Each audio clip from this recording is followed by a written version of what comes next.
Today, we're going to do something different.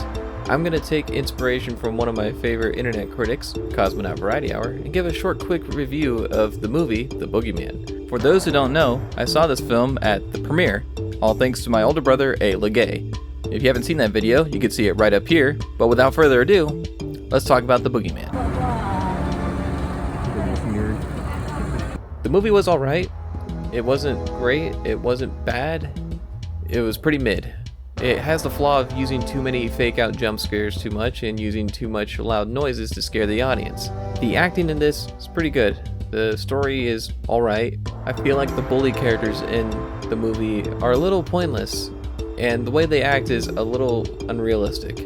Like, I've never heard of a bully character that bullies someone over their dead mother. Even though bullies are terrible people, they're not monsters. They at least have enough of a soul to let someone grieve when they just lost a mother.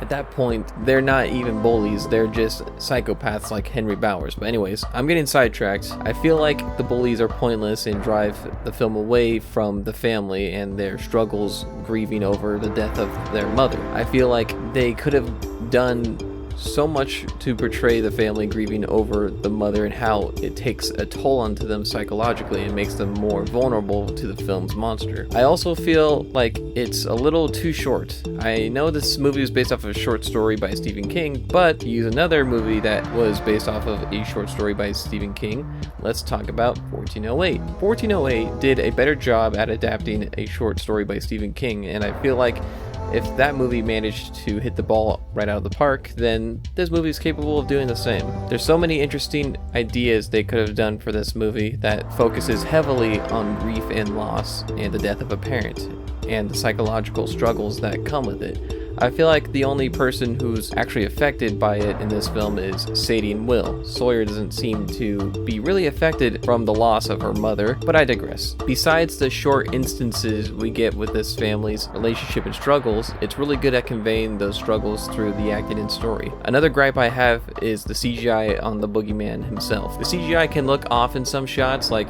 he kind of looks like the boogeyman in that short indie horror game from back then that Markiplier played. Was that the bite of 87? But besides that, the way they use the boogeyman in the film overall is really good. The way he uses his voice to mimic others, the way he moves and contorts his skinny, lanky body is really effective when it comes to horror. There are many instances where I was questioning whether or not I wanted to look at it or not. I really like the use of doors and darkness in this film. They focus so much on them to the point that I was on my guard wondering what was going to come out of it. They always made sure to have someone inside the film open the doors in a very specific way that builds a small amount of tension, which is really good. The best part overall is definitely the darkness and the use of it, making the audience scared of the unknown and the unseen. The best way to make the audience scared of the monster is to keep it in the shadows. Don't show it at all. Never show it until the end, because then they never know what they're going in for. They never know what they're trying to look out for. The thing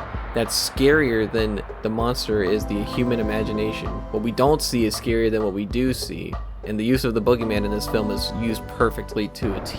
I feel like the music in this film is really good too. I love the use of the cello and the deep sounded drones. It's a lot better of a change of pace compared to the high-pitched violins we hear in a lot of horror movies. The ending is pretty good. It's a good metaphor for moving on and letting go of the grief of losing someone, but I feel like it's a horror movie, so it's gonna be the same type of thing you'd expect from a horror movie. But overall, I feel like the boogeyman in a way reminds me a lot of the first Nightmare on Elm Street, like beat for beat. It's almost the same, but I say almost. To explain what I mean, here's a comparison of the two. Troubled teen going through creepy supernatural event, has a friend who helps them through said supernatural event, has a dad that doesn't listen to her or thinks she's crazy. Mother is practically not present either because she's dead or because alcohol. Teen finds clues to learn more about monster, either by mother or by a crazed person who encountered the monster who used to be a mother but lost her kids to said monster. Main character sets up traps and lures in the monster and fights them on their own terms so that it's easier to kill. Monster's weakness gets revealed and Teen fucks him up with said weakness And finally, movie ends on a seemingly happy note, only to end up on an unsettling note that the monster may or may not still be alive. It's all there, although to be fair, a lot of horror movies tend to be like that, but still overall, this movie was alright. I'm gonna use the grading score Cosmonaut Variety Hour uses to grade this movie, so for The Boogeyman, I give this a 6 out of 10. It's not good, it's not bad, it's just fine. It has some stuff I really like, but has some stuff that's predictable for horror movie standards.